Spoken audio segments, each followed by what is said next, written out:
But Israel didn't need to take, at this point, when things are so delicately balanced, it did not need to take that risk of provoking Iran. So look what you're doing. You're basically, instead of putting the focus on the Iranian aggression that the UK recognizes, I saw Lord Cameron coming in the media this morning and saying very clearly, we saw the real face of Iran.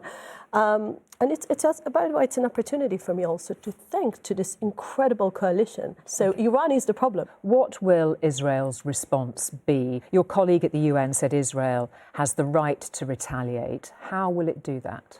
The goal is to create deterrence. No country in the world will tolerate the idea that 300 missiles and drones will be targeting military bases. The War Cabinet is going to make the military decisions, and Israel will respond when it chooses to do that. Our goal now is create a very, very clear coalition. The same coalition that was fighting the Iranian aggression on the ground on Saturday night needs to create also a diplomatic coalition starting to prescribe the IRGC. So you'd be calling on the UK to prescribe the IRGC? Yes, we are calling them to prescribe the IRGC. Is there any hope this next move might not then involve military action? This is a watershed moment, one of those historic moments that things can escalate. And I'm saying by not responding, you can basically ask for the next attack. So Israel doesn't have the option of basically not creating deterrence. 1 in 50 of Gaza's children has been killed or injured in 6 months of war. And that's according to Save the Children, not the Hamas Health Ministry. This cannot persist. This whole thing happened because on the 7th of October, Hamas barbarically invaded Israel, butchered 1,200 Israelis, innocent Israelis, including children, women and men. And they're still holding 133 Israelis that are kept hostage in the hands of Hamas. 13,800 children have been killed in Gaza since. So first of all, I cannot verify this number. So I don't want to look at it as if it's 100% true.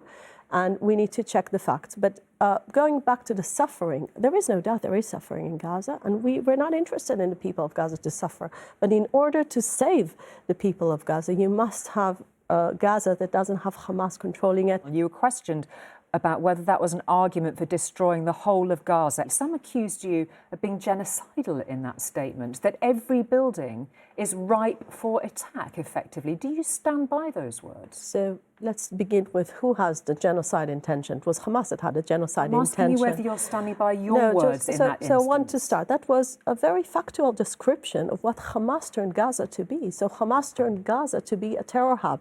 Now what Israel is doing, this is maybe the most important part. Israel is doing everything in its power to prevent civilians to be in harm.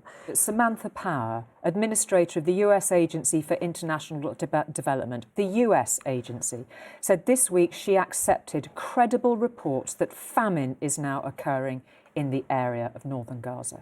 Definitely, we see things different. The way we see it, we're allowing enough aid to get to prevent famine to happen. We don't want anyone to starve. And actually, I've been seeing photographs and videos myself of what's happening on the ground. And you can see markets are opening. You see more and more bakeries are opening in Gaza. The scene that you are describing is at total odds with what we hear, not just from the UN. These are aid agencies like Save the Children, Action Aid, that we speak to on the ground about the utter decimation of Gaza. Just when you portrait the picture of Gaza, you need to remember who's in charge, who created this, and this is Hamas who needs to be blamed for that.